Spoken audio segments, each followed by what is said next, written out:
Well, hello everyone. Welcome back. Welcome back. Of course, if you're just joining us in the middle of the day, this is the Virtual Influence Summit 2020. And it has been just an amazing grand time today, celebrating with all of our presenters. And listen, this has just been solid food, solid meat, solid information that's going to help every one of our ministries grow to a new level, to impact another generation.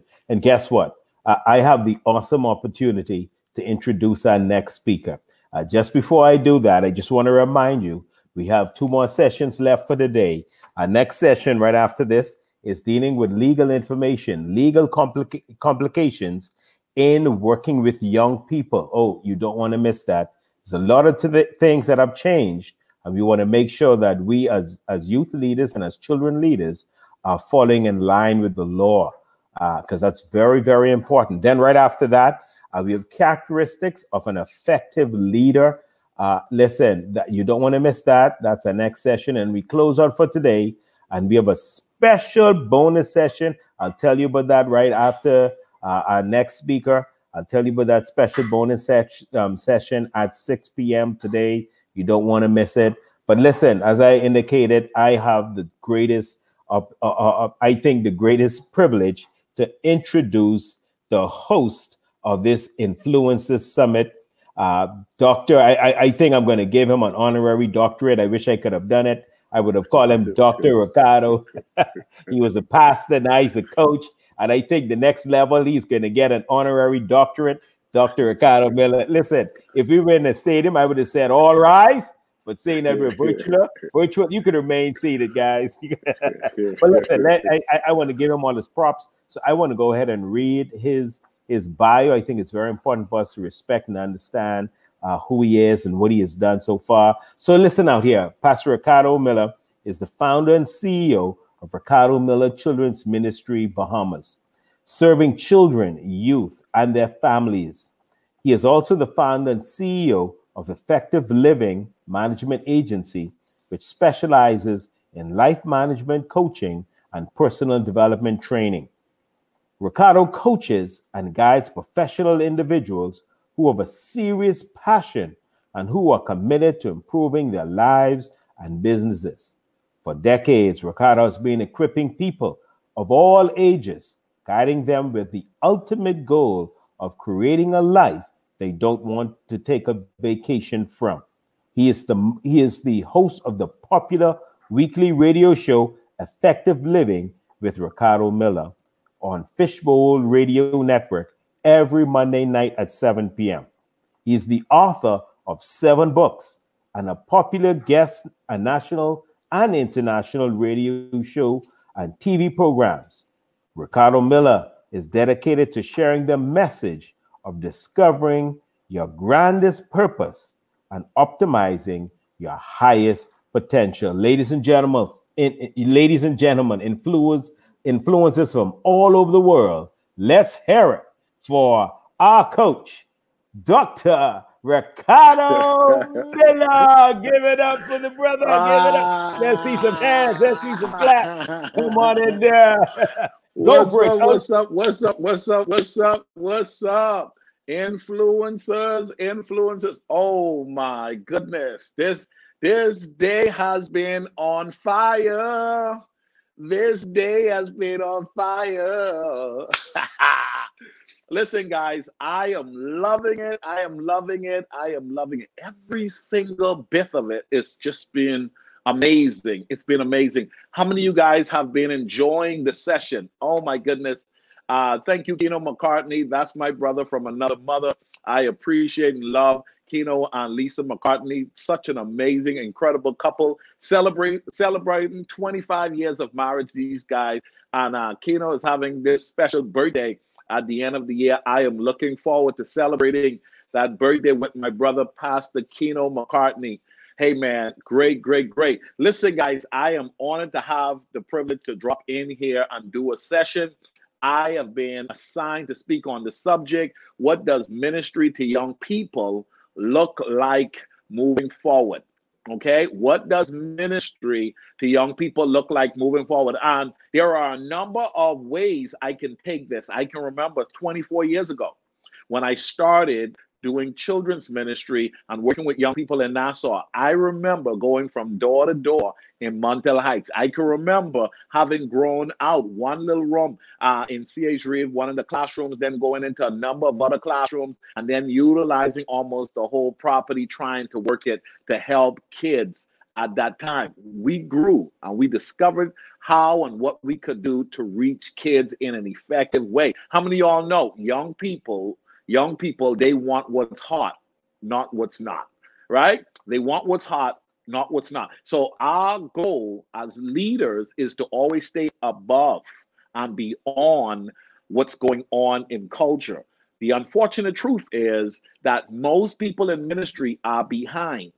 Okay, most people in ministry are behind. So there are a number of ways I could have made this presentation. I could have made this presentation and talk about technology only. In other words, what can we look for in relations to what is technology going to look like in relations to working with young people? I could have talked about what facilities could be like when it comes to working with young people. I can also talk about when it comes to making your message come alive, how that is going to look moving forward. I believe for those of us who want to be around for a long time, we got some work to do. Okay? But I need you to understand you have been graced by God for such a time as this. I've been assigned by the Creator to do something significant in the earth, and a part of that assignment is to work with young people. What I need you to do is I need you to embrace the call. Okay, I need you to embrace the call. So if I can get a few of you guys to declare, I am going to embrace the call. It is hard to influence someone who won't embrace what you're trying to instruct them to help them do what they've been called to do. If they won't embrace it, it's difficult to help them to lead, to advance, and to do well in the particular area that they said, listen, I want to serve in. You got to embrace what you've been called to do in order to prosper well in that particular area. So I want you to declare it with confidence. I am going to embrace the call. Yes, embrace the call of God on my life. I am going to embrace the call. Yes. So moving forward, I must understand that everything that I've become accustomed to in using or leading in ministry to young people is not going to stay relevant as to what I met when I initially started. There are a lot of people who are still doing it the same way they've done it. And unfortunately, it is hurting ministry more than it is helping ministry. You as a children's ministry leader, you as a children's coordinator, an event planner, you who have assigned yourself the person called to serve children at this particular time. If you assign yourself, if the pastor assigned you, be it as it may, you're in the room. You are in the room. You're a part of the Influencer Summit, and I am here to challenge you today. Accept the fact that we are no longer where we were. We are no longer where we were, and we have to capitalize on the fact that there are many of us who have been called, but most of us are not prepared to adapt at the level of the call. Okay? Many of us are called, but most of us are not ready to adapt at the level of the call. In other words, here's the deal. I may have been called in 1999. However, as I've grown, developed, and served, I have to understand what worked in 1999, what worked in 2004, what worked in 2010, 2015, and even now, what you came into 2020 embracing.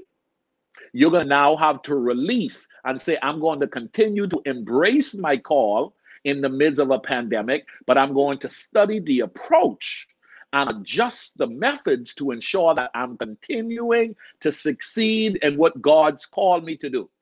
So what I'm going to provide to you guys this evening is 6 things that I believe we have to start looking at ministry to young people a little bit different so that we can continue to thrive in what God's called us to do. How many of you guys are ready? Could I get somebody say, I'm ready? I'm ready. I'm ready to embrace the call. I'm ready to accept what I'm going to have to do in moving into ministry, into new levels and new heights in these months and years to come. Okay, so with that said, let's dive in to my points. The first thing that we must understand as you're desiring to reach the next generation is it's never going to be the same again. Okay, it's never going to be the same again. And one of the things that we have unfortunately done for a long time is we have led ministry based on our philosophy. We have led ministry based on our personal conviction. We have led ministry based on, watch this, what we have become accustomed to. Moving forward, we're going to have to get past that. You can no longer hold on to a cultural practice that you may have been living under that has worked for a season, but it's no longer working. So what are the things that I believe? What are the things that I believe that's going to be applicable, forward moving?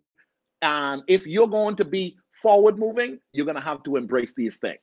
Okay, so I want you to write them in the chat, make a note of them. I want you to look back at these particular points, and I want you to maybe assess where you are and ask yourself, when these points are dropped, how am I doing when it comes to delivering ministry in a progressive thought pattern? Okay, in a way that is starting from how I think about ministry. Because what I'm about to address is in your mind. What I'm about to address is in your mind. I want to get your head right, because if you can get it right up here, it'll show itself up in your area of service. So the first thing I want you to understand as we're leading in ministry moving forward with young people is technology is going to be the dominant thing over facility. Number one, technology over facility. I need you to capture that. Okay?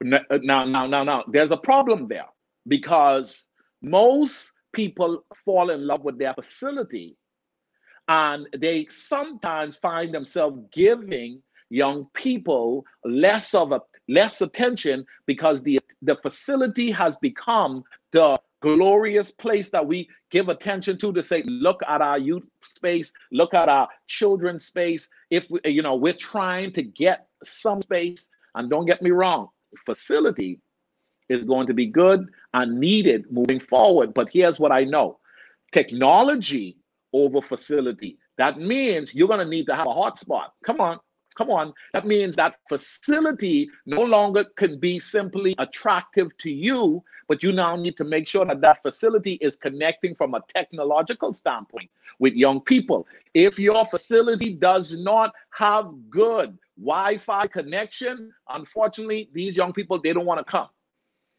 Okay, they're not going to want to show up. Technology rules. Technology is not going anywhere. Oh, somebody said, Ricardo said it. Listen, if you don't have internet in your building, if you don't have internet in your children's area, in your youth area, get it. You say, well, we need it just for the adult sanctuary. No, you need it for the entire building. The internet is here and it's here to stay. Technology is going to become a more dominant thing when it comes to the service we provide in ministry. Weak technology, weak ministry moving forward. And that's a hard blow, because here's what I know.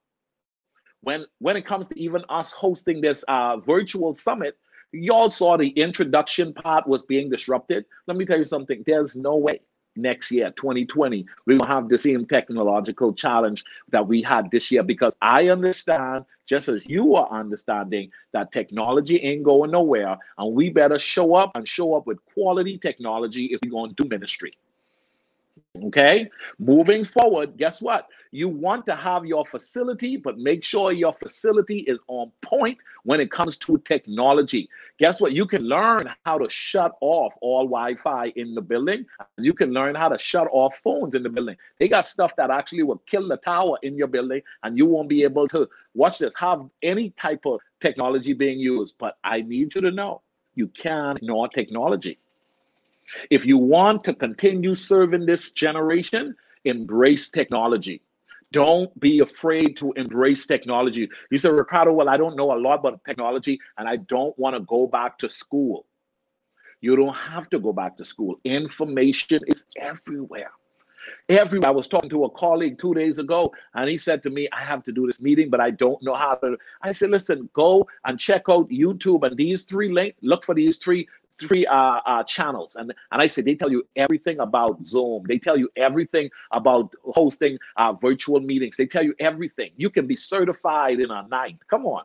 You can become so skilled in 12 hours of looking through good content when it comes to technology that the next day you show up and you're advanced and you're capable of meeting the man. Oh, listen, y'all help me today. Technology is necessary for progression in ministry moving forward. Someone needs to write that down. Technology is necessary for progression in moving in ministry moving forward. If you're not embracing technology, you're hurting the future of your church. Okay, if you're not embracing technology, you're hurting the future of your church. And obviously, we know where we are right now with this global pandemic, and almost every church is trying to figure out how can we get online and how can we now incorporate these various services that they were fighting. And a lot of churches are prepared to shut this thing off when this pandemic comes to a close or to an end. I'm telling you, it will be wrong. It will not be good. I truly believe that you can embrace technology in a way that it doesn't disrupt your faith and it doesn't degrade the gospel.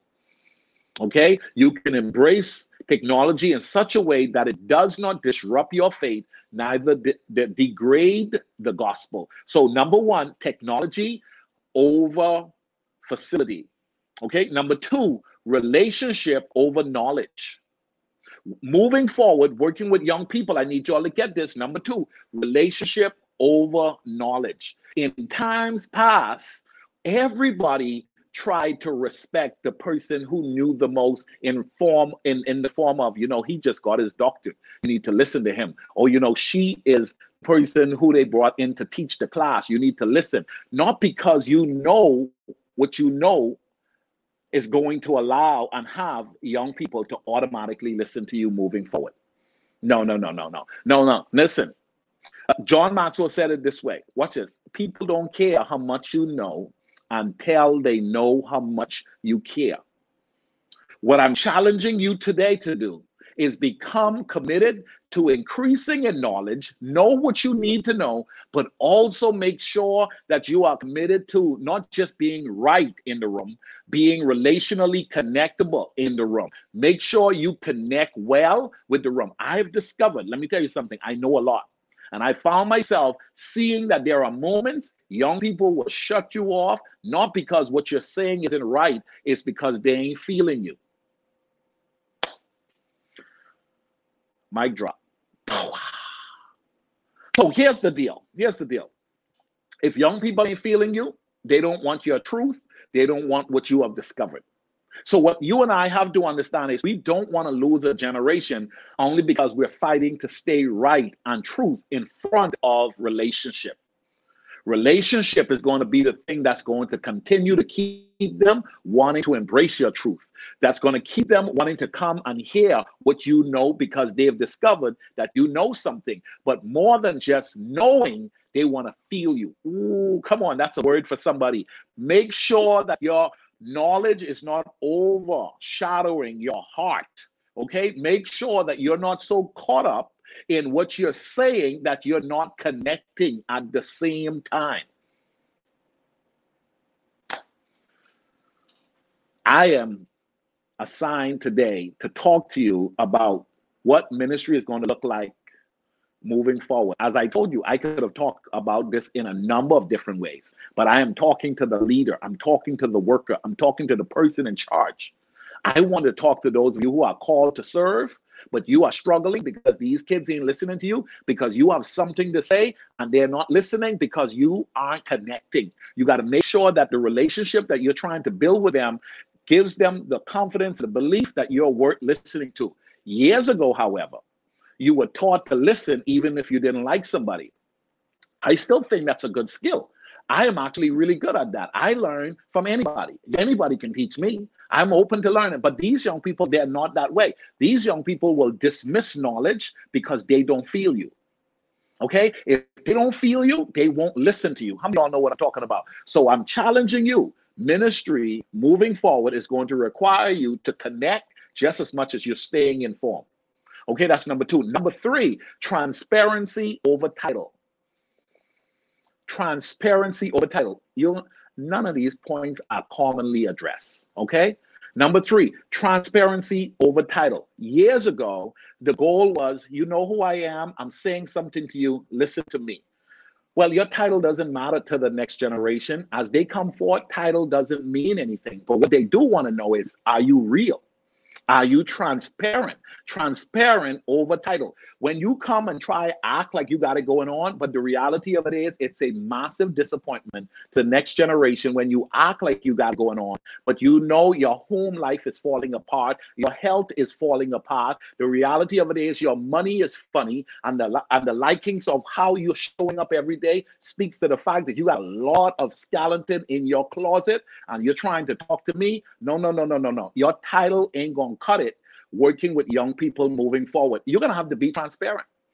You're going to have to let them know as it is. This is how it is. Let me tell you something. I have failed. I have messed up. And this is what I did. Candid conversations moving forward. Candid. Oh, you can't say that in the church. You can't say that in the building. Oh, you know you're on the church grounds. That's why the church ground is empty and the building is empty, because we're not saying what we need to say. These young people need to be delivered. They need the power of God to show up in their life, and it's not going to show up when you fake and they are seeing that you ain't real. God can't use someone who is fake, who ain't accepting the truth, that this boy needs to hear the truth. This girl needs to hear the truth. And the only way they're going to be able to accept your truth is when you come clean.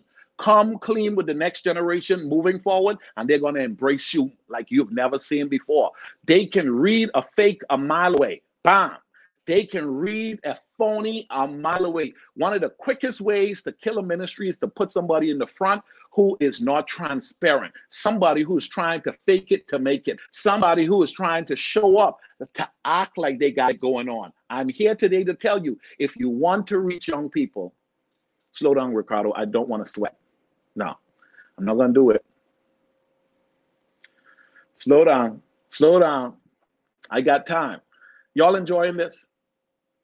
Are y'all enjoying this? Angela, are you enjoying this? Come on. All right. So number 7. Should I go to number 7? No, I can't go to number 7. Number 5.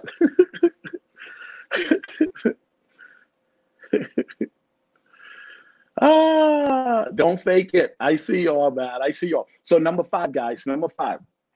Time over money.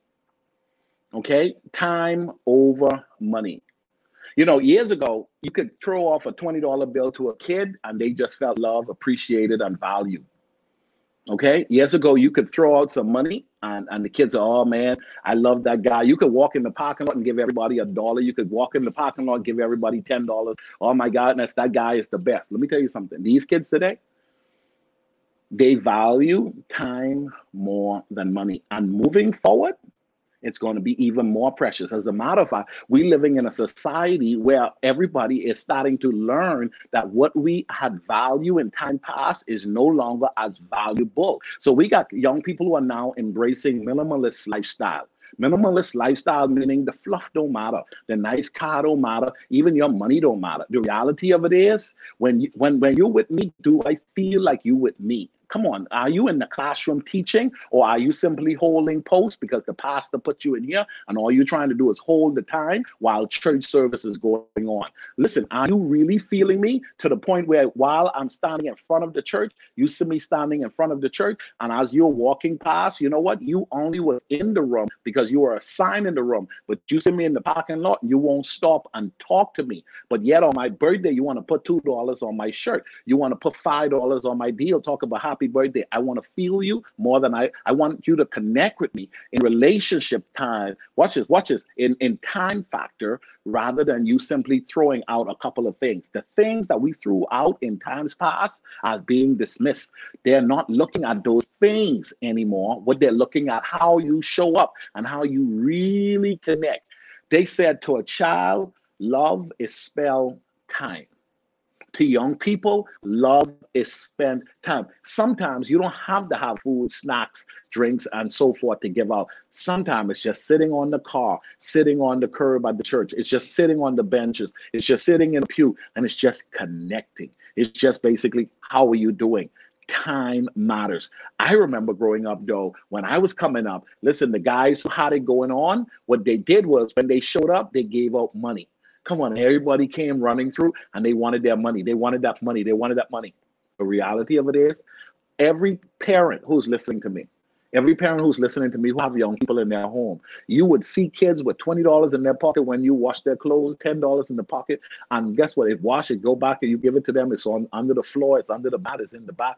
It's like the money thing just doesn't kick it for them, because how we value money and how we value time, those are different to young people. Moving forward, you're going to have to make a commitment to connect from a time factor. Understand, it's all about paying attention with the time you give, not so much the things you give. So ministry to young people moving forward, don't think about, you know what, these kids are so ungrateful. We bought them all Bibles. These kids are so ungrateful. Guess what? We provided lunch. Listen, these kids are so grateful. We went ahead and paid for this. All we're talking about is the money. All we're talking about is the money. But you don't know, and you haven't seen that girl that's broken, and that girl that simply needs you to stop and say, how are you doing? That young man who's being abused, that young man who's being assaulted, that young man who's going through massive issues, and you think you're free pizza? You think the stuff that you're distributing and giving out is going to connect with the hurt and the pain that is going through? Only time can reveal what is at the depth of a hurting person. You got to give time. Moving forward, we are not going to reach young people effectively if we're not prepared to give them time. Now, for the last 20 years, we've been asking for more money. And I get it. Okay, I'm a children's minister. We've been asking for more money. But guess what is more precious than money? Guess what is more precious than money? Come on, ladies and gentlemen. Guess what's more precious than money? Time. Time. Okay, I don't want to run out of time. The next one is, guys, number 6. Watch this. Enjoyment over priority. Is anybody writing this stuff down? Am I out here by myself? Come on. I need to know. Okay? I need to know. Now, here's the question. Everything's changing. We got to start looking at how and what we've been doing in ministering to young people. This one right here, this one is really serious. Enjoyment over priority. Okay? Enjoyment over priority. What do you mean enjoyment over priority, Ricardo? When you show up in your classroom to teach those children, when you show up, okay, when you show up to try to teach them and get them connected, here's what I've discovered. And here's what I see moving forward. Young people aren't interested in anything they don't enjoy. Unlike the generation of times past, they would make the commitment to tolerate stuff because they were taught to discipline themselves to carry the weight of the assignment that the parent has asked them to embrace in that of a class, in that of a project. And so they did things because they were told to do it, and they just submitted themselves to that process. This generation moving forward, if they don't enjoy it, chances are they're not going to do it. So 50 years ago, parents, adults, your grandparents, they would work on a job for 40 years. And because they had job security, they stayed on that job. This generation, they started the job for 6 months and they say, I don't like this environment. Okay, moving forward, I don't like what I feel. Okay, and so when I teach creating a life you don't need to take a vacation from, I'm talking about learning how to live your life in a way where you're not forced to do anything. The generation coming up do not want to live in an environment where they're forced. They will live without before they're forced to comply. Only that older generation stay on job where they ain't happy, stay in homes where they ain't happy. Come on, stay in neighborhoods they ain't happy, stay doing things they just don't like. This generation is not that way. The generation that's coming up, ministry to them, you have to understand, they're not going to be forced to hear your message. The parents are giving them the option. Do you want to go to church or don't you want to go to church? Okay? And when they show up, you say, well, listen, sit your skin down and listen to my message. I may be sitting down, but I ain't listening. Come on, somebody need to write that. Come on, I may be sitting down, but I ain't listening. See, you got to know that this generation right now, they grew up with a level of luxury.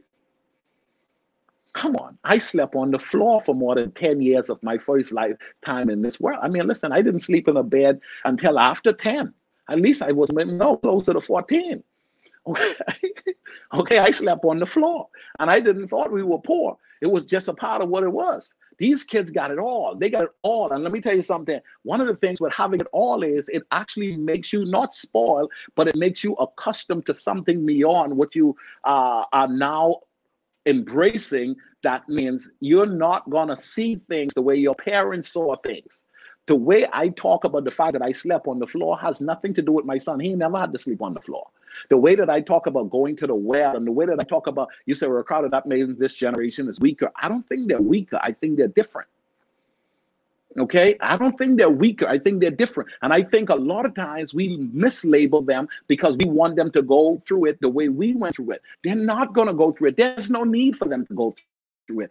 Listen, man, I'm telling you today, you got to accept the fact that, listen, this generation is not like your generation. And so priority doesn't matter as much as enjoyment. That's why they will leave a job that's still paying them good money. And you're wondering, this child is crazy.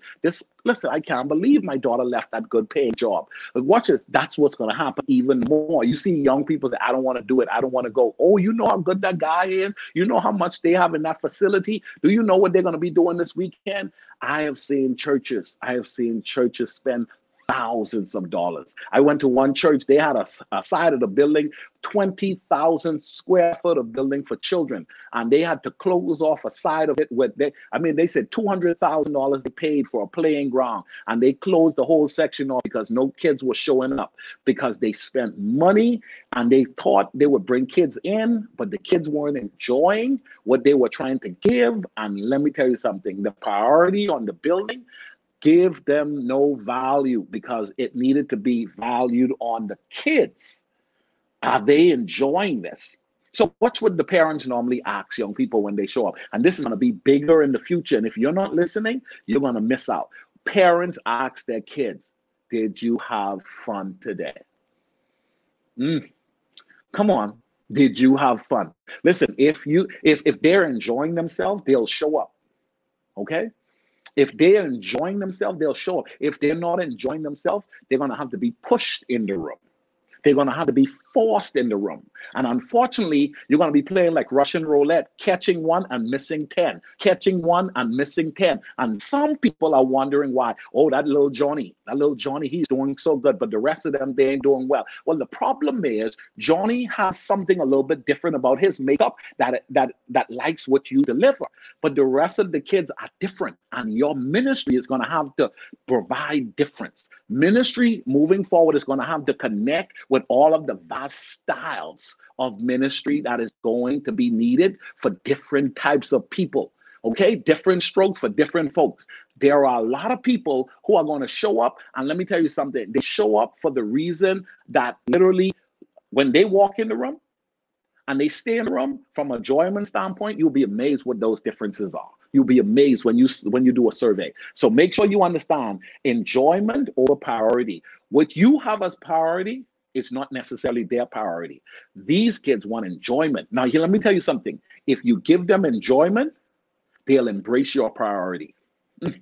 Write that down. If you give them enjoyment, they will embrace your priority. You'll be amazed what you can do if you're having fun. Years ago, I used to be on the street, and I even remember on Saturdays, me and my friends, we would hang out, and one of my friends, his dad was building his house, and he needed some guys to help. Now watch this. We were young too. We won't help build no house. But guess what he did? Because he needed help, because he wanted us as a group to come and help with his son, who was 16. We were 16, 17, 18, around that age. Guess what he did? On Saturday, he said, hey, guys, I'm doing some work. He said, I'm doing some work at the house. I need your help, but I'm going to bring out the grill. I'm going to buy a couple of cases of beers, and I'm going to bring out some music. And so watch this. He played some music, some reggae. He played that music. And then watch this. He had the grill going. He had his wife putting the food on the grill. Watch this. And we had the bears. Watch this. They were drinking the little bears. Watch this. We were building walls. Guess what? That dude got so much service out of us. He probably spent $75, $100 on everything. And he had about 8 guys who spent a whole side building walls and cutting down stuff and pouring concrete because we were enjoying it. We didn't even think about the labor which he was pushing us to do without pay. Because we were enjoying it, we were embracing it. Go ahead and look at that as a priority in the future. Next one, number 7. What's it? Accessibility over notoriety. Okay, accessibility over notoriety. That's the pastor. Leave him alone. That ain't gonna cut it in the future. These young people love accessibility. What has social media done more than anything else? It makes you feel like you can touch anybody. It makes you feel like you can inbox anybody. As a matter of fact, the most celebrated celebrities, these guys actually follow through and check their inboxes. These guys actually respond to their email.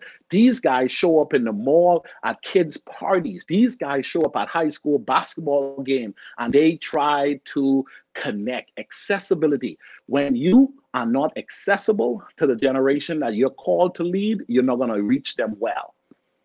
Okay? If you're not accessible to the generation you're called to lead, you will not reach them well. You got to become accessible. They say, well, you know who he is. These young people are saying, I know somebody greater than him on YouTube. I know somebody greater than him, and I can talk to the dude on YouTube. And the dude got 50 million followers, and he respond back to me on Instagram. He respond back to me. That's more impressive. Accessibility moving forward. Don't be so standoff that young people can't connect with you. In times past, we had leaders who showed up and they had their standoffishness about them. Let me tell you something, that's hurting a lot of ministries today. Okay? It's hurting a lot of ministries. You want to be approachable. You want to be able to connect. Accessibility. Listen, stop putting them armor bearers and people to the door. Ministry is supposed to be about being among the people, not locking yourself off from people. If you can still talk, hug, and love on some people in the foyer and still preach the word, you ain't anointed. You ain't called of God. No, you have built a habit that literally costs you to have a laser focus that is centered around your flesh. You got to become like Jesus and be able to be among people and still help the people. You can't be afraid to help the people when you're among the people, but only can help the people when you're standing off from them. That's not God. That is not God. Moving forward, we have to understand young people want to be able to connect. Young people are looking at how you connect with their parents. That standoff spirit is hurting us. So last but not least, I'm done. Last but not least, relationship with God over the tradition of the church. That's number 8. Relationship with God over traditions of the church. Moving forward in working with young people, you got to understand it's more about them having relationship with God than them complying to the tradition of your church. I was traveling one time to a country and the guy asked me, excuse me, sir, you're going to have to take off your hat. I'm here to talk to teenagers. I speak with my hat on. He said, well, pastor wants to say, excuse me, sir, we was wondering if you could take off your hat. Listen, man, I'm connecting with young people. I didn't even come here to y'all. Y'all asked me to come talk to the young people. Y'all may connect, right? Okay, so watch this. Your tradition is causing you to lose the power that can show up when you get rid of all of these weights that we put into place that causes us not to get what we're supposed to get when we show up. Get into relationship with God. That's what you want these kids to have. You want to see them cry out for the Lord in cut up jeans. You want to see them cry out from the Lord with their hat on. You want to see them cry out to the Lord with their jersey. You say, well, you know what? We got people who are still fighting. No pants, no shirt, no sleeves shirt. We don't want them to wear no hat. Don't come in here with no short pants on. What in the world? Ministry moving forward in working with young people will be centered around, if you can help them to get a relationship with God, you're going to be all right. Let them know him. May he dwell in them. That's the goal. May we not allow the traditions that we have established for years that have been killing the church more than helping the church. May we not allow those traditions to be the things that keep young people away. We are losing so many young people, and it's not that they have a problem with God. They're having a problem with our traditions. And you got to look at your tradition and ask yourself, is our tradition a gospel principle, or is our tradition a simple habit that we have incorporated over a long period of time, and we have no clue as to why we still are embracing this particular way. As I bring this to a close, guys, I need you to know. Listen, guys, if they comply to your tradition and don't have God, it wasn't worth having them in your building or even a part of your work. Okay, because the goal was never to have them to comply to your tradition. The goal was to have them to fall in love with God. Okay, to fall in love with God. Young man, I'm about to pray with you. Take your hat off. What? Take my what? Take your hat off. So now, okay, I'm going to take my hat off. You're going to be praying, but I ain't hearing you and God even hearing you. Okay? I'm not hearing you and God ain't hearing you because right now your focus is wrong. What you want to do is assess how much of our tradition has become a stumbling block to the next generation. How much of our tradition has become a stumbling block? How much of our tradition is, watch this, it's not gospel based, but we are holding on to it, and it's the thing that's hurting us more than helping us, and we're in denial of accepting the fact. Here's a story, and I know some of you may have heard it.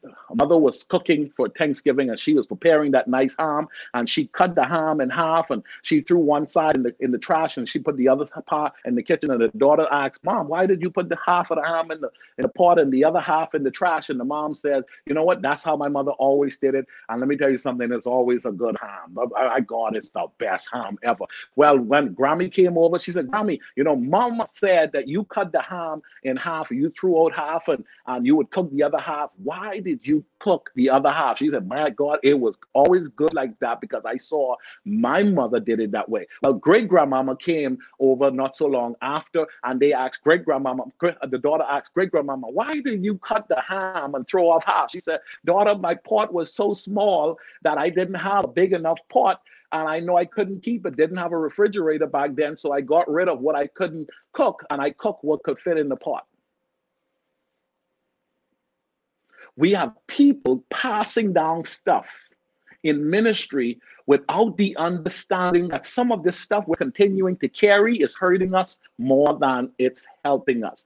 I am here today to tell you, look at your ministry and ask yourself, are we going to be ministering to young people in a progressive way, understanding that the relationship with God is actually the eternal thing that is sustainable and is a principle that we will never go out of style with?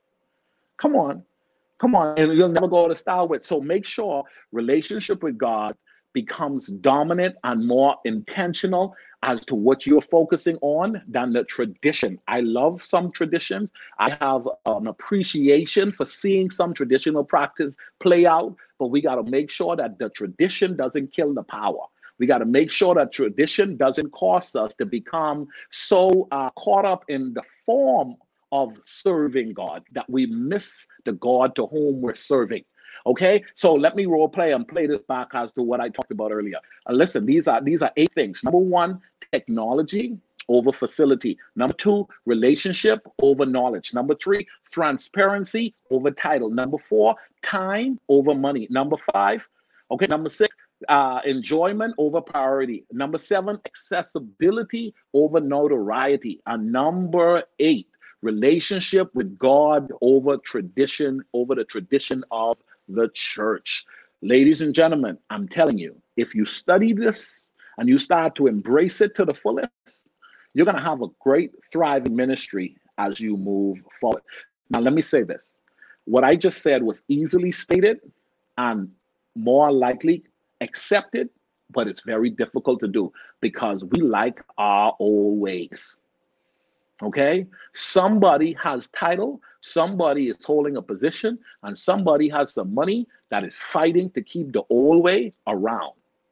And in order for us to embrace the ways of doing ministry moving forward correctly, we're going to have to, pray to God to touch the hearts of those who are so locked into the ways that they like that's not helping us but hurting us. You can do it, but it's going to take work. And I believe that you are called to do this. I believe that you need to sharpen your skill in learning how to influence up influence across and influence down. Not because you're the children's minister you can't influence a deacon's board. Not because you're a children's minister means you can't influence a pastor. Everybody ought to be open to be influenced by God, and God can use you to influence up. He can use you to influence across, and he can use you to influence down. It's not about what you're saying, it's about what God's saying. And if God would have you to bring yourself in proper alignment where you are good, nicely structured to become now a skilled person who is a children's leader, but got the air of the deacon's board, the air of the senior pastor, the air of the decision makers, you can change things that someone would have said in times past, I thought they would never change that. Make sure that you know whatever needs to be done in the environment to where you're served, you're anointed for it. With God on your side, all things are possible. I'm done, guys. My time is up. I want to bring this to a close because I want to make sure we get these sessions timely going on. Did you guys enjoy that? Listen, did y'all enjoy that just now?